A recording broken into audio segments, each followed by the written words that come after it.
I was born in Romania on the eastern edge of the European Union, so to say, right next to Ukraine and Moldova and the Black Sea. Growing up there, I think, shaped me profoundly because I often think about how fortunate I was to be born just on the side of an imagined border that offered EU prosperity, NATO protection. If I'd been born only 100 kilometers further east, right now my hometown might be under Russian bombardment. The United States is as confused as Europe is, and the only person who seems determined right now to have some goals well-defined in this war is Vladimir Putin. I think that the lowest common denominator that anyone can agree on is, do we really want to see what happens after Putin takes over Ukraine?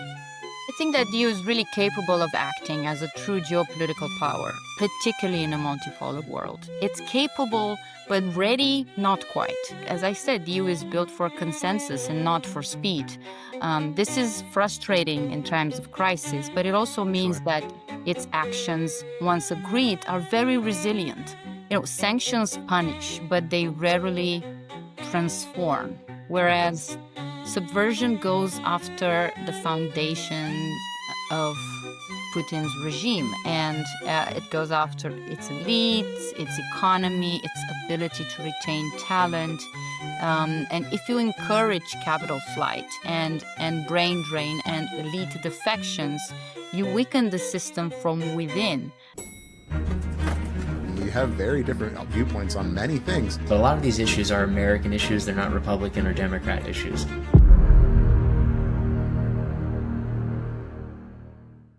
Welcome back to Elevated Thoughts, the podcast that's working to restore productive discourse between left and right. Today, Europe is facing what some call its most serious security crisis since the Cold War, caught between a resurgent Russia and uncertainty in Washington.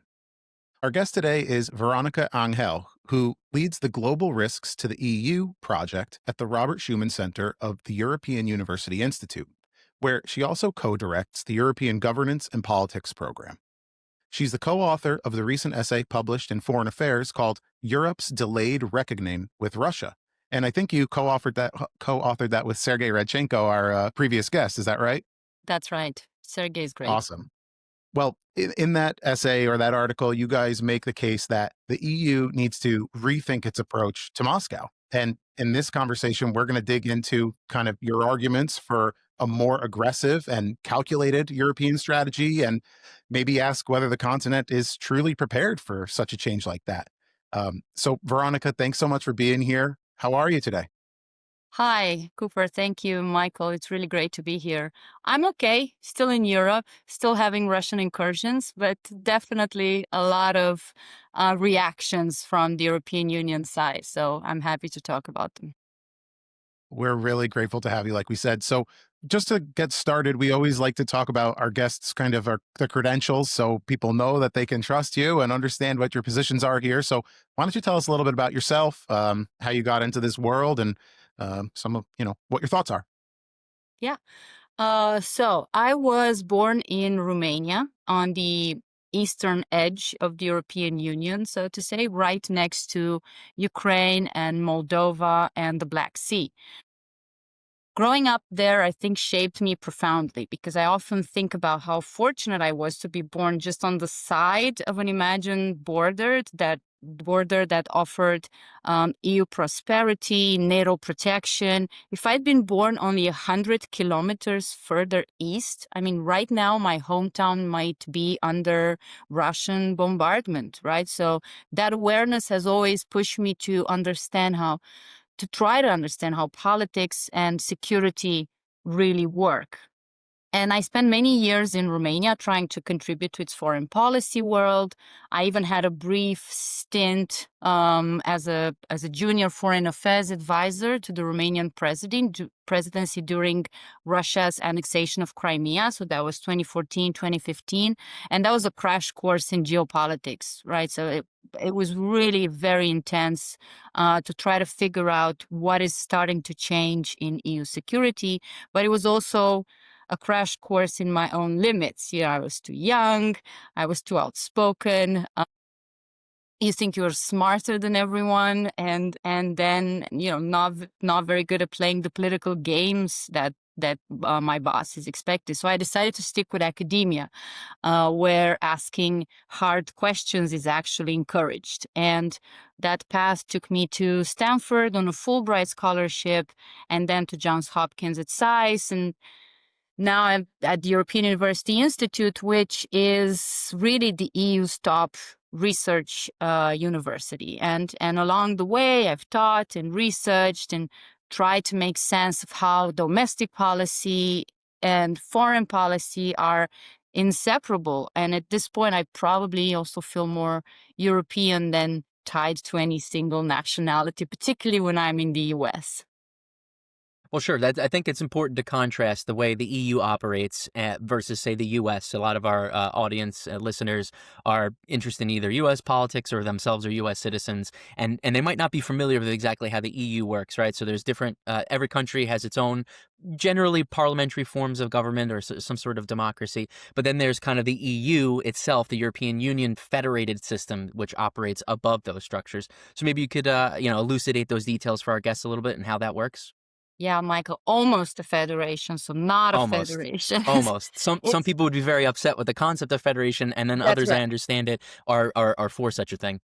Yeah, it's so let's say EU foreign policy is basically a mix of coordination and compromise, right? So there isn't a Right. single foreign minister of Europe and Hmm. who decides everything. And just as there isn't a single minister of anything of Europe who decides anything. And instead foreign policy is more run through a structure called Common Foreign and Security Policy under the European Commission. So in practice, you have all these member states that are in the lead, and you have 27 governments that keep control. And almost all important foreign affairs policy decisions like sanctions, EU enlargement, any military missions require unanimity. And that means every country has a veto. And this is why decisions can be slow or watered down. And on top of the need for all these governments to agree on what they're doing or what they're going to do, you also have the EU institutions that are part of everything. So you have the European Council, where the leaders of each member state meet and they set the big foreign policy directions. And then you have the foreign ministers of each country that make the detailed decisions.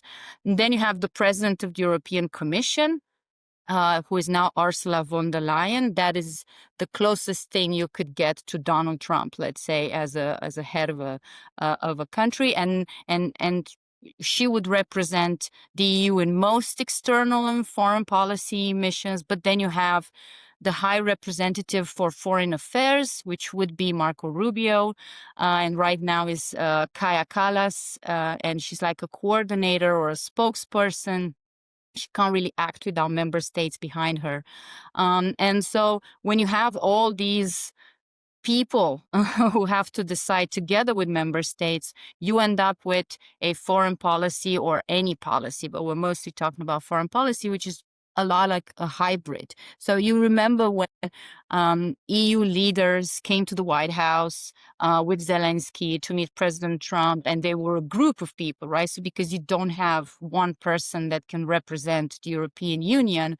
So, Henry Kissinger's famous quip on who do I call if I want to speak to Europe is still quoted all the time. And Right.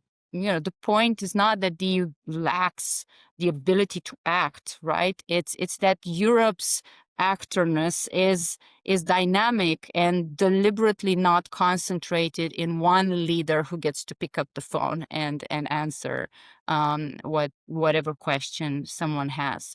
And this is not necessarily a weakness. I would say that it's just how the EU works.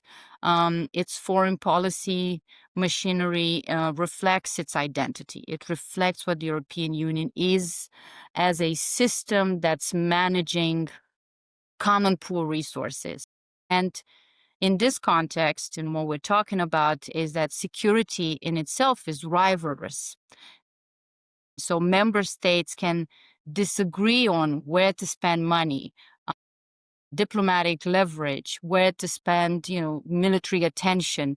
And it's also non-exclusive because you can't fence European security off just for EU citizens. It extends to Ukraine, to Moldova, to the Western Balkans. So foreign policy really gets shaped through consensus in the European Union and legal frameworks and funding tools and cooperation across these multiple layers. And maybe with this, I will conclude that this is what I call Europe being differently geopolitical. It's not less geopolitical. It's just different. It's instead of one commanding voice, the EU projects power through regulation, finance, enlargement, attraction. It's a very attractive space to live in, to collaborate with, dense networks of interdependence.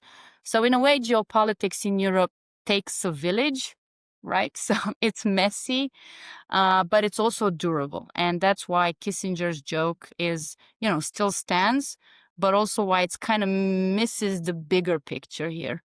Sure. Yeah. Well, I know that there's some disagreement. I didn't know this whole unanimity thing.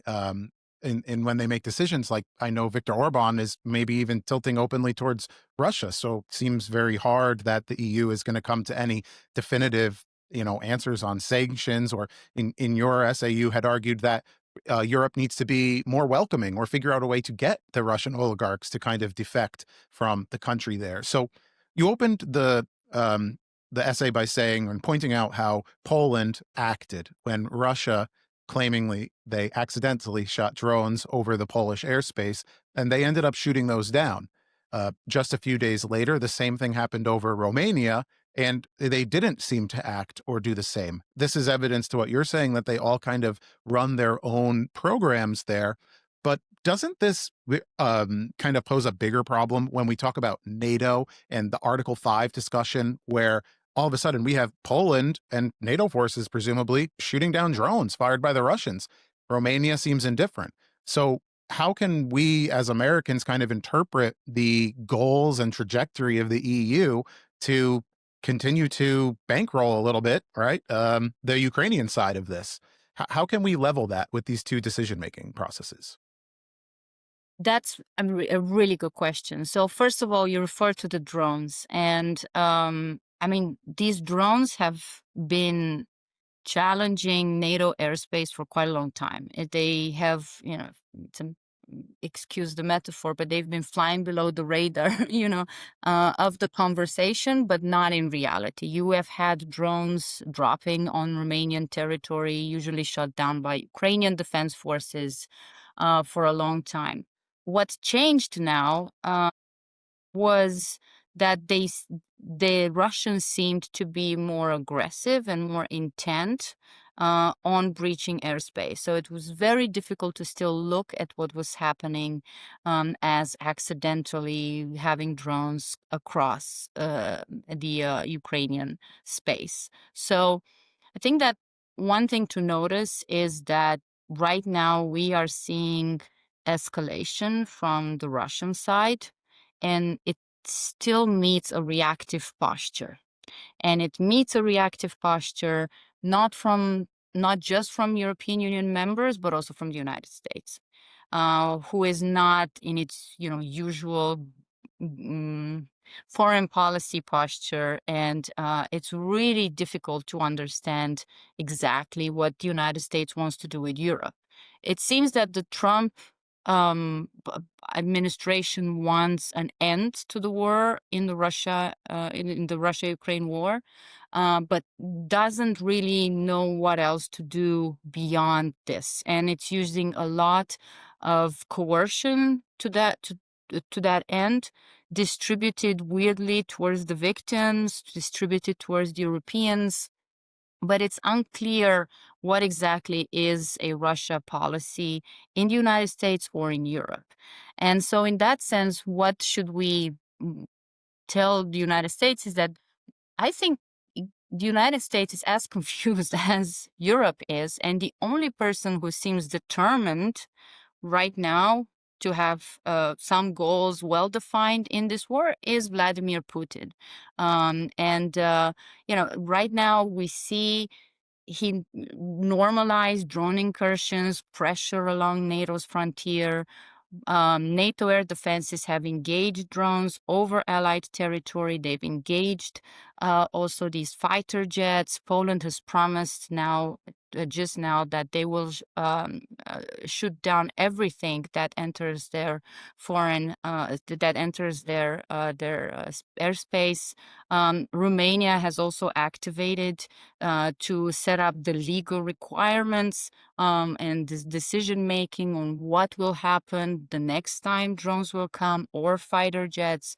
So everyone is being very reactive. And it's very late, if you think about it, to do this 3.5 years when you already know that these drones are coming. And so there are a lot of initiatives. There's a NATO initiative to create the Eastern Sentry, which is a permanent layered counter-drone and air defense belt that would go from the Baltics to the Black Sea. We also need to figure out how to procure low-cost interceptors at scale, because you cannot shoot down inexpensive drones with millions dollars worth of missiles, right? And so these are still things that are being answered and decided on, which is really mind-blowing, because it's more than 3 years since the full-scale invasion of Ukraine, and it's very hard to decide what is even the end game in the war between Russia and Ukraine for Europe, but also for the United States. So even for someone as naive as myself, I can kind of see a very dramatic paradigm shift in just the world order, if you will. Obviously, China and Russia want a larger seat at the table. Their hopes is to kind of create a more multipolar world where they have more influence and representation in their perceived spheres of influence. And traditionally, the U.S. is, and I don't want to use the word necessarily client state for Europe, but generally, I've always seen that European geopolitics have been guided by the leverage and the power behind the U.S. Military defense complex. It's the most influential negotiator in any kind of conversation. But as of late, we've seen a lot of either decoupling or disengagement. So while they say the current administration, that they aren't disengaging, there's clearly more push for Europe to act more autonomously or within their own sphere of influence. And this generally started with the first Trump term, where he pushed for not only NATO members to meet their 2% GDP target, maybe even raise it to 3%, but now our conversation is even pushing towards 5% of GDP, which is a dramatic increase. And my question, I guess, is China and Russia, see themselves as other polar ends of the multipolar world. What is a multipolar world? What does that look like now that we're trying to include Europe in that conversation? How does Europe become that influential power player? I think that the EU is really capable of acting as a true geopolitical power, particularly in a multipolar world. It's capable, but ready, not quite. And this goes back to its inability to make quick decisions. This is not necessarily a bug, it's more like a feature, because since Sure. 2022, Europe has really surprised itself, with sanctions, aid to Ukraine, setting up a defense fund that was unthinkable just a few years ago.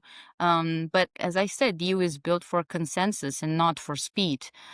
This is frustrating in times of crisis, but it also means Sure. that its actions, once agreed, are very resilient. And that's exactly what Europeans are doing right now.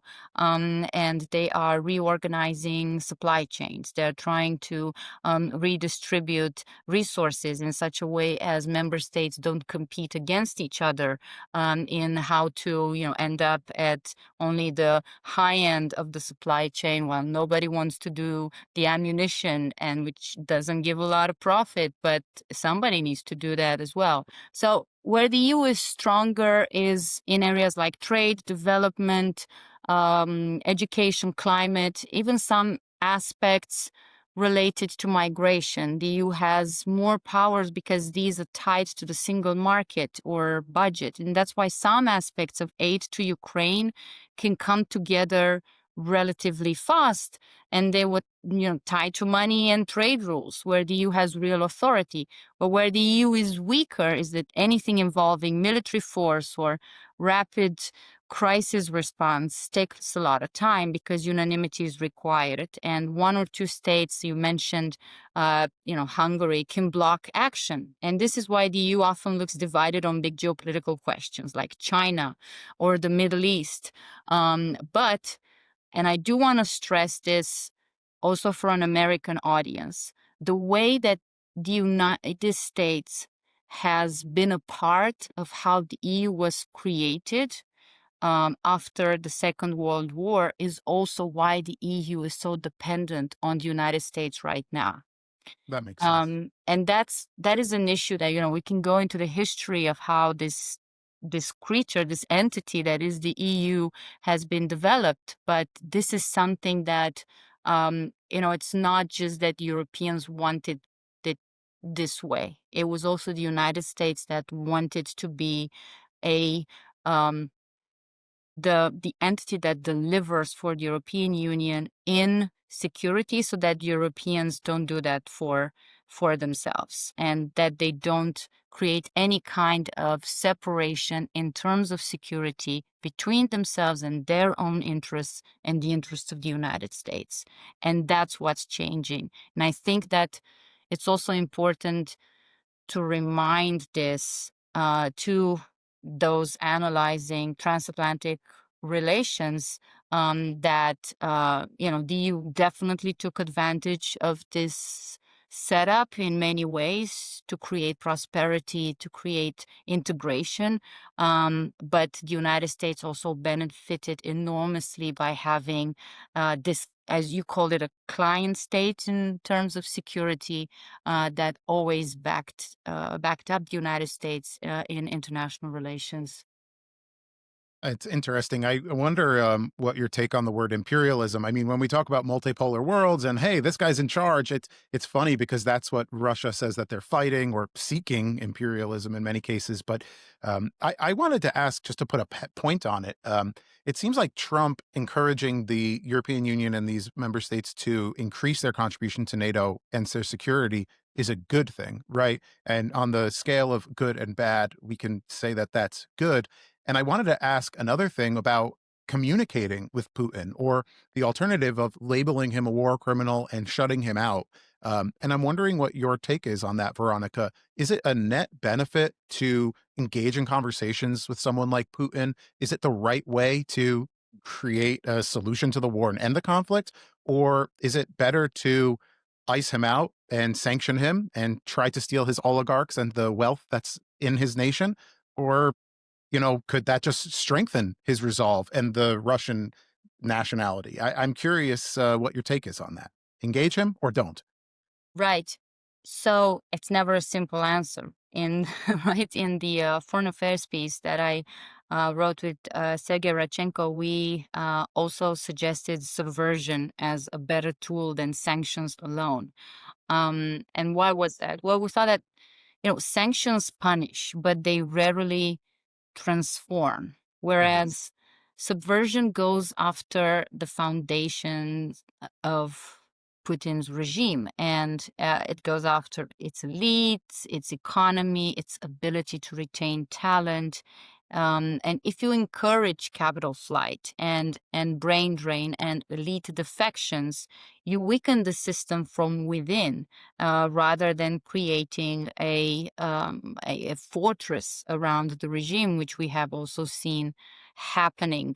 And subversion can make elites rethink their loyalty. It's got to be really well targeted. You got to do your due diligence. We also wrote that these people would have to give up their Russian citizenship. So it has a lot of if. But this would also really create the space for accelerating regime collapse. And the key question here is not that much about Putin, right? Because everybody would say, well, this will just strengthen Putin's siege mentality or his commitment to be anti-Western. I think that on that issue, we have hit some ceiling effects, right? I don't think you can increase Putin's, hatred towards the West, or his idea that the West is an enemy anymore, and thinking that this is a way to that there is some space there for negotiation is just not very clever. Putin's world is very clear, and it's not going to change. His purposes are, really to destroy Ukrainian sovereignty, create wedges between Europeans, and create wedges between the United States and Europe. And, Putin didn't attack Ukraine because Europeans or Americans, let alone Ukrainians, did that much against him. He attacked Ukraine exactly thinking that Europeans and the Americans and the Ukrainians would do nothing or would be too weak to do anything to stop him in Ukraine or to bog down Putin's goals in Ukraine. So I think that it's we should calibrate our strategy to target the people around him and not just wall Russia off, but create selective incentives that make defection more attractive than loyalty, and actually use those people and the knowledge that they can come with. And it's about making the cost of staying in Putin's system higher than the cost of living it. And the reality is, it's Putin uses this narrative that it was NATO expansion that encircled Russia, but the reality is that these countries asked to join NATO because they feared Russia, and they were really kept at the door, right? There were some promises made that were never materialized in any real way, and that's an issue. And I think peace talks will always be tricky. Because Russia sees them less as a compromise and more as breathing space to regroup. And that's why Europe needs to stay really clear-eyed, right? So negotiations under Putin are a tactic. They're not a solution. So in that sense, creating the mental, like battlefield mentality around the regime, I think it's also very important, because peace in Ukraine is not a Russia strategy. It's just a part of what will happen next. So Yeah, you well, recently produced a report about the likelihood and the impactfulness of risks to the EU, and it does actually show that those risks are not just isolated to EU. They're touched on other countries and their interests as well, including the U.S. So there's another narrative too about the U.S. not wanting to get bogged down or stuck in another foreign war, and then also, well, what if Putin really follows up on his threats of using tactical nuclear weapons and things of that nature? So what would you push back? What would you say to that? Was there any pushback to these narratives that there's just really no point or risk to other European nations or European border states? People say that Ukraine is the end point for Russia, right? They're not interested in anywhere else. Maybe history tells us a little bit different about their ambitions, but I'll let you kind of speak on that some more. So in addition to history, I think that the lowest common denominator that anyone can agree on is, do we really want to see what happens after Putin takes over Ukraine? I mean, is that a risk we want to take? Would that be less costly than making sure that this peace that we all want to see happening in Ukraine is more favorable to Europeans, to Americans, than it is for Putin? I'm hoping that at least the idea that we can agree that the risk is higher for Europe and for the United States if Ukraine becomes a vassal to Russia is something that we can agree on. It's not a safer world. Now, there is a view, and not a lot of people adhere to that view. And you've referred to the global risks to the EU survey that we conduct at the EUI, where it's a pan-European survey that sees peace favorable to Putin in Ukraine as a top risk for Europe. And I have to say that we conducted this survey in parallel with a tool that the Council on Foreign Relations has been doing in the United States on risks to the United States for over 10 years. And the number one problem for Americans, according to American experts speaking about the United States, was the same one. So everyone in the expert community agrees that this is a big deal. And it's a big deal for the United States, and it's a big deal for Europe. Now, the reasons are, I think, at this point clear. We don't have enough of a deterrent for Russia to stop attacking us in our cyberspace, in our election infrastructure. We've had these problems in Europe several times. We don't have a cyber deterrent. We don't have a clear nuclear deterrent without United States support in Europe, and the United States doesn't have a cyber deterrent either. Then there's just there are a lot of issues that Russia's aggression is pointing to, even if, and I agree with many people who would say this is a regional conflict in the end. What happens if the United States and Russia decide that they want to engage in some kind of limited warfare for whatever reason? Russia is nothing at this point. So if the United States and China decide that, or one of them decides to start another conflagration, then Russia is nothing, right? And everything that the United States has to protect their NATO partners in Europe is going to be redeployed to that Indo-Pacific conflict. And that's a true problem, right? So in that sense, this is nothing compared to that level of destruction and instability that United States China meetup would look like. So yeah, it's a really big issue that is not just about the region, and that connects much more to world order, realignment, finding your allies. It's not as easy as it was to coordinate with the United States, and the EU is really caught between different pressures. So yeah, that's a lot of tactical know-how that needs to be learned on the spot.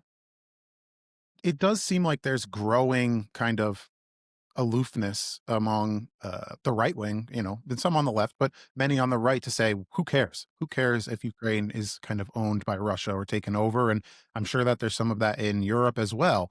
To me, I've always kind of seen, ever since I saw Putin, actually, it was the reason we started this podcast, Veronica, Mike and I, we wanted to talk about the Putin interview that Tucker Carlson had done.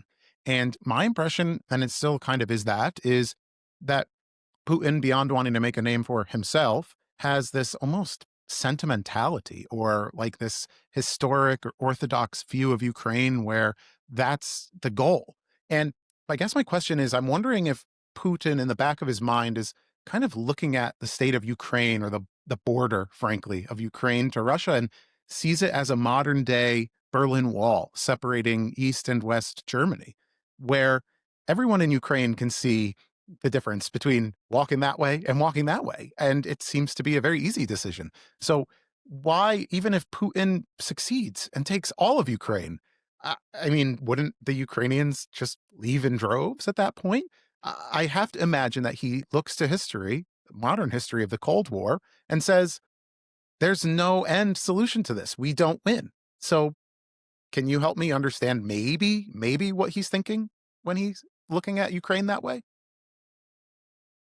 I think it's a very clear change that took place at some point in his more, let's say, imperialist mentality when he activated a serious plan to take over Ukraine. And what we see was that, of course, he failed in his initial quick blitz that was supposed to be a success. He continues to fail in creating subversion in Ukraine for the time being. The expectation is that on a scale of how to interpret this victory, you either have a vassal state where with an unstable government that at least doesn't want to be a part of the European Union anymore, that doesn't go so actively against Russian imperialist policy, and at the other end, it's full integration, at least Belarus, if not more. And this is very dynamic in what I understand. Also, talking to a lot of the people who know much more what is happening around Putin as well, they are committed to this war now. It's very hard to take steps back. So in a way, it's a trap, right? This is not how it was supposed to happen. This is not what we saw in any of the leaked plans from the Kremlin. It wasn't supposed to look this way. Ukraine was not supposed to put up such a good fight. The EU was not supposed to be united for so long.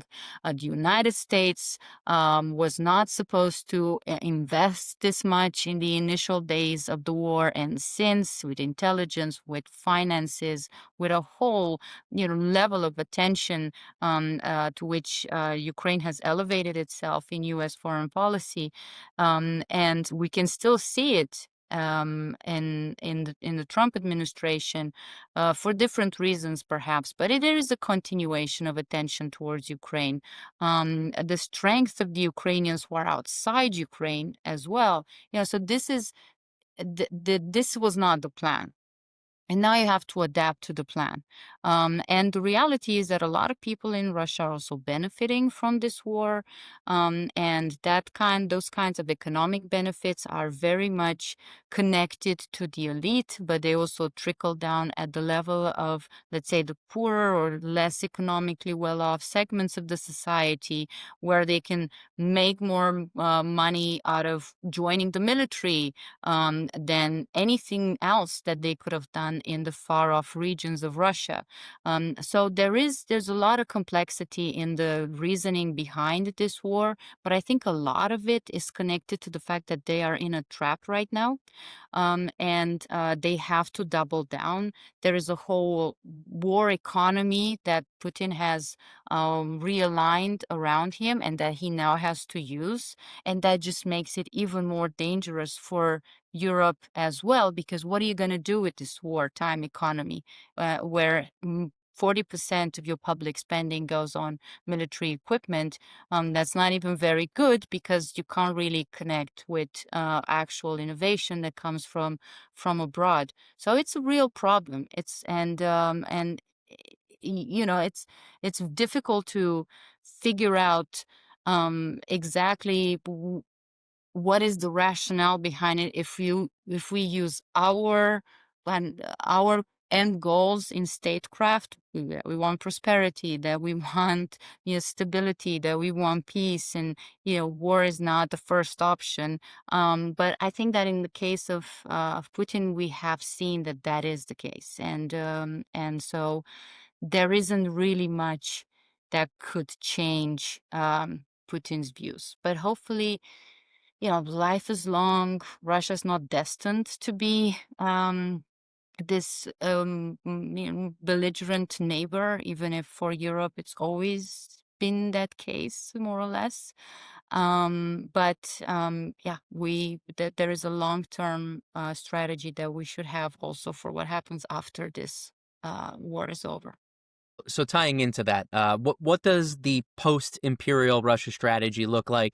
Assuming subversion works well, there's a lot of challenges that Russia faces, as you mentioned.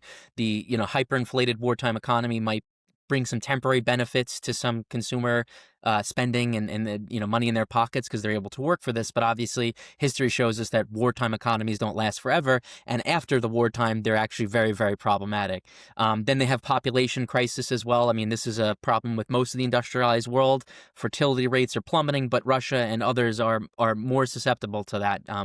They simply cannot continue on the war long and because they're not going to have enough men to reproduce in society anymore. So let's say all of these challenges come to a head, defections become more common, and the Putin regime collapses. In this kind of power vacuum and in all these sanctions and other economic weapons used against them, how do you then reinvite a more accommodating and post-imperial Russia into this social experiment of where we all try to cooperate and work together? Obviously, the challenges with the EU, right? There's some accommodationists or different factions in there, but even just challenges to integrating economically challenged countries, right? So a time ago, it was Portugal, Italy, Greece, and Spain who were dragging down the EU economy, and it created a lot of tensions and rifts in that. What would it be like to try to adopt, Russia into this, EU-aligned model? Is that even possible? Kind of, asking that. Well, Mike, I think that a post-imperial Russia would be a Russia that accepts its borders and stops defining itself through domination of its neighbors and reinvests in its own society.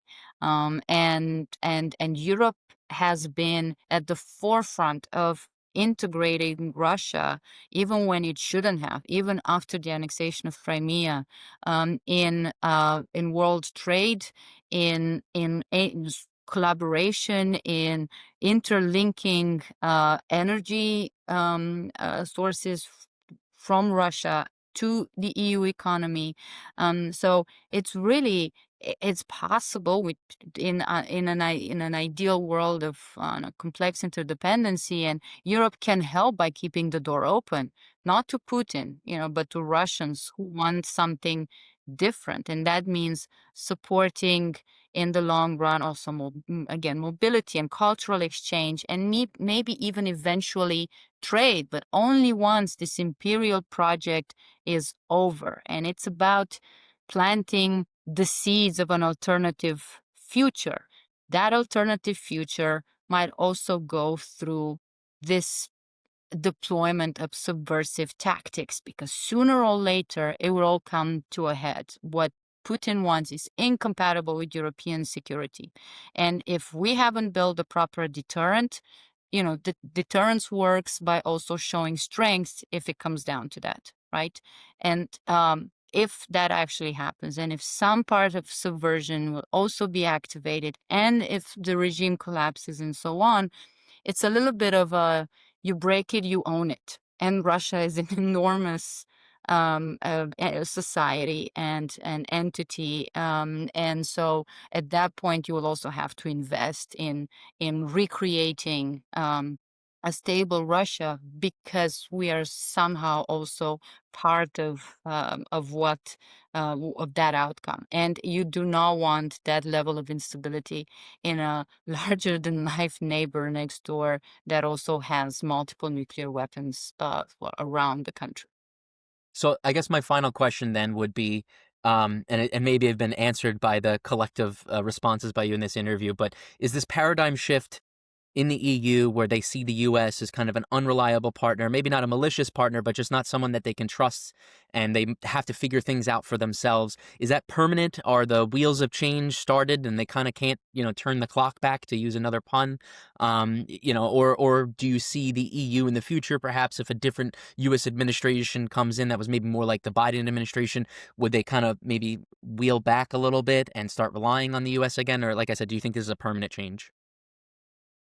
I think that the Europeans, particularly at the leadership level, are actually banking too much on having a more stable relationship with the United States when they shouldn't. In that sense, everybody kind of hopes that the United States will become once again a dependable partner. That this is something that's happening right now. It's a period of instability, rearrangement. Yes, the European Union, Europe needs to be more autonomous. Fine, that it takes a long time to do it, but the wheels have been placed in motion, like you say, and now that's going to happen.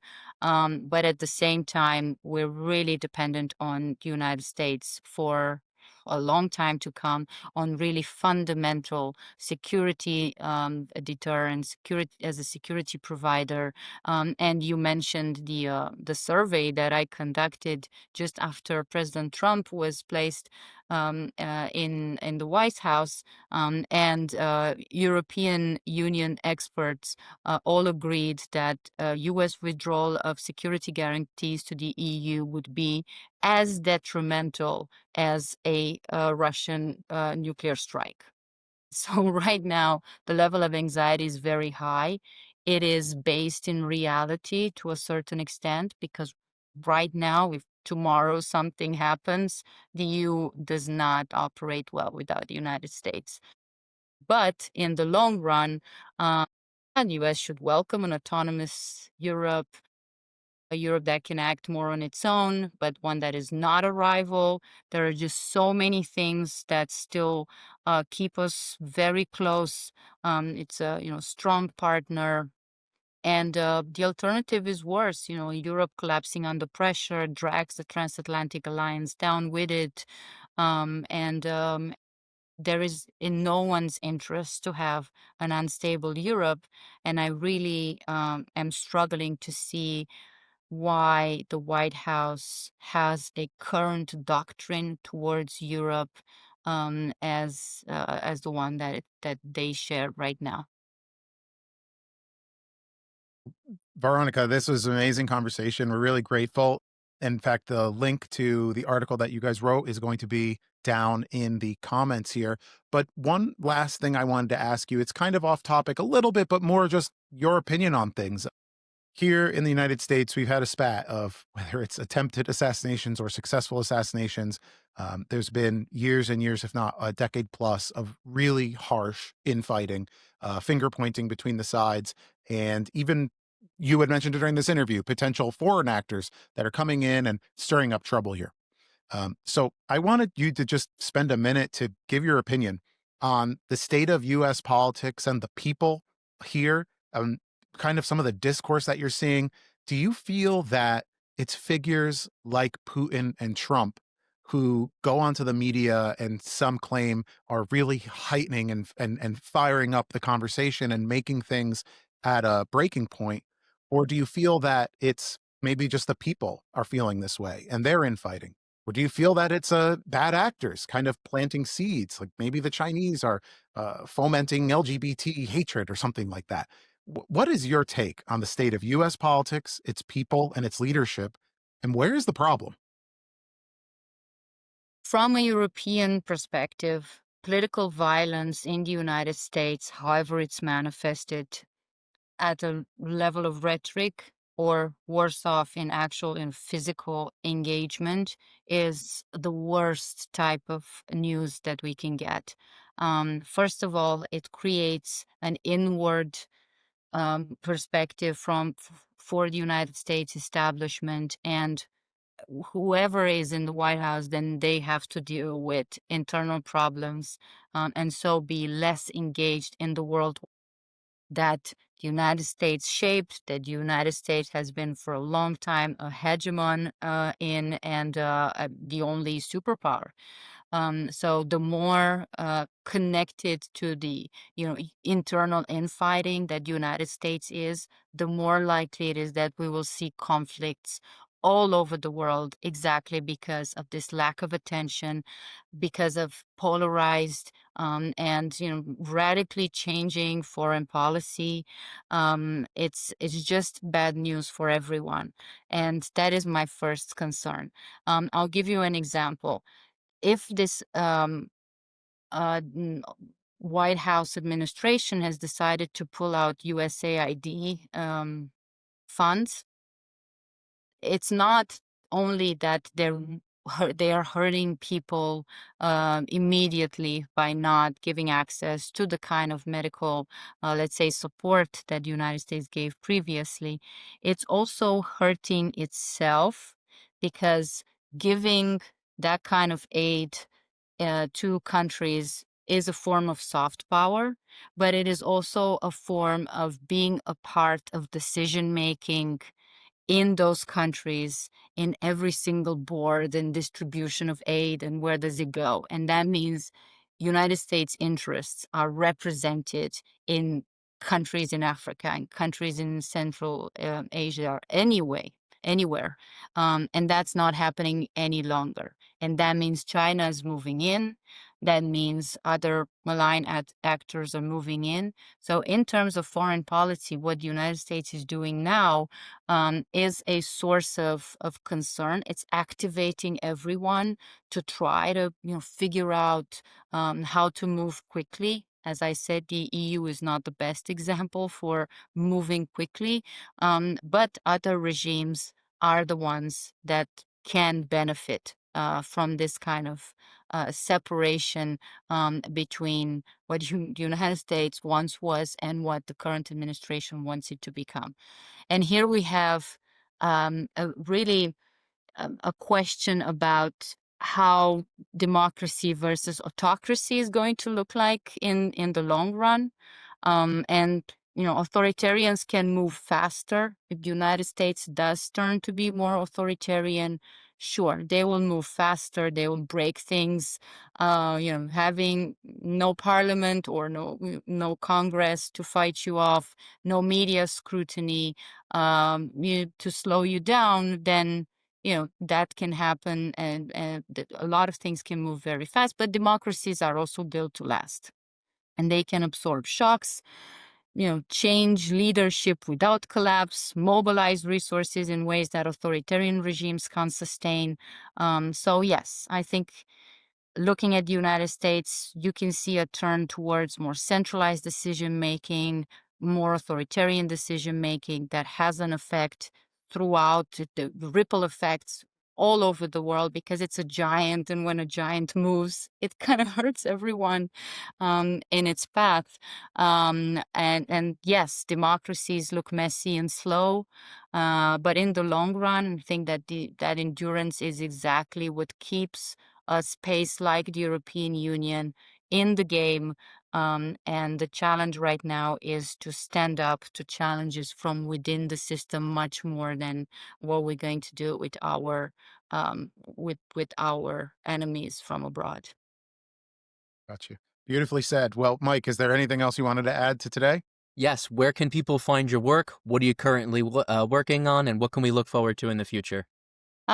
Excellent. Well, usually these podcasts at the end ask you, what is the book that you would recommend? And I would recommend that I write my own book quicker and stop being distracted by all the great and terrible things that are happening in the world.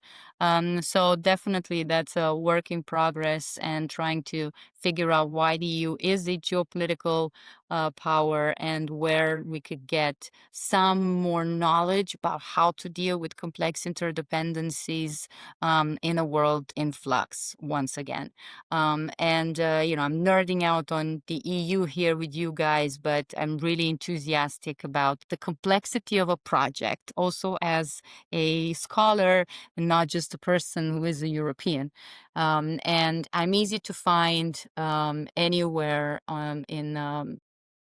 in online, and I really look forward to speaking with American counterparts anytime. It's part of my job, but it's also something I believe in, and hopefully the transatlantic relationship will survive any kind of challenges from within as well as from outside.